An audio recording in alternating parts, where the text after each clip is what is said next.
रामचंद्र जी और सीता माता जब जंगल में रह रहे थे तो उनके पास एक सुंदर सी लड़की आई।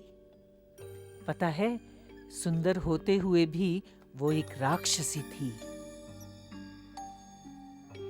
उसके पूरे बदन में जहर फैला हुआ था। उसका नाम था सूर्पनखा। क्यों री, सुन रही है ना? जाओ नानी माँ, तुम्हारी कहानी बड़ी ही डरावनी है। अरे लेट जा। ये सूर्पनखा रामचंद्र जी को अपने मोह और खूबसूरती के जाल में फंसाने आई थी।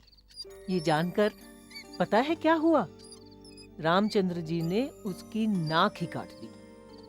क्या नानी माँ, तुम्हें ये भी पता नहीं कि रामचंद्र जी ने नहीं, लक्ष्मण जी ने काटी थी शूर्पणखा की नाक? तू चुप रह, तुझे क्या मालूम?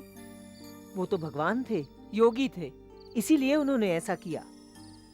आजकल के मर्द सब मान मर्यादा भूलकर ऐसी औरतों को घर में बिठा लेते हैं। कलयुग है भाई, कलयुग।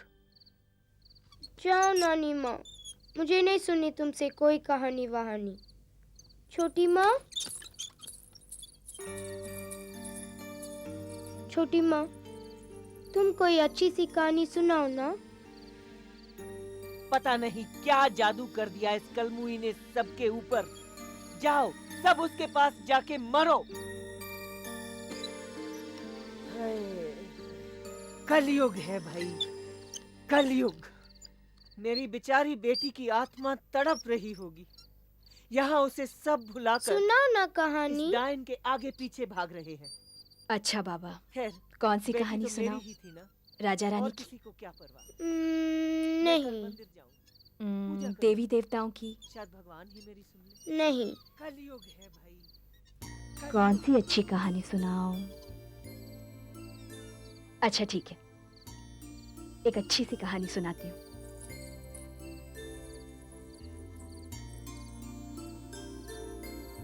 तो सुनो कहानी। एक दिन एक साधु और उसका सबसे होनहार चेला पदयात्रा पर जा रहे थे। रास्ते में वो एक तालाब से गुजरे कि अचानक उस तालाब से एक औरत के चीखने की आवाज आई, बचाओ बचाओ। उस तालाब में एक औरत डूब रही थी। तब साधु ने बिना दोबारा सोचे उस तालाब में छलांग लगाई और उस औरत को बचाकर किनारे पर लाकर छोड़ दिया। दूर खड़ा चेला ये सब कुछ नाराजगी से देख रहा था। जब उन दोनों ने अपनी पदयात्रा फिर से आरंभ की तो चेले ने साधु से बिल्कुल बात नहीं की। रात को जब पड़ाव डालने का समय आया और चेले ने फिर से साधु से बात नहीं की तो साधु ने उससे उसकी नाराजगी की वजह पूछी। तो चेले ने बताया, गुरुजी, आप तो हमें हमेशा सिखाते हैं कि हमारा धर्म ब्रह्मचर्य धर्म है। फिर आपने उस औरत को छूकर अपना धर्म भ्रष्ट क्यों किया? अपनी तपस्या भंग क्यों की? तब साधु ने उससे कहा, पुत्र, मैंने तो सिर्फ उस औरत को उठाकर किनारे पर रख दिया था। तुम तो अब तक उसे उठाए हुए हो। चेला ये सब कुछ सुनकर शर्मिंदा हुआ और उसने साधु से क्षमा मांगी। कोई ना?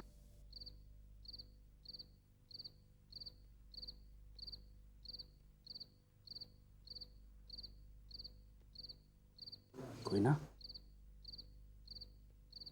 कोई ना? रहने दीजिए।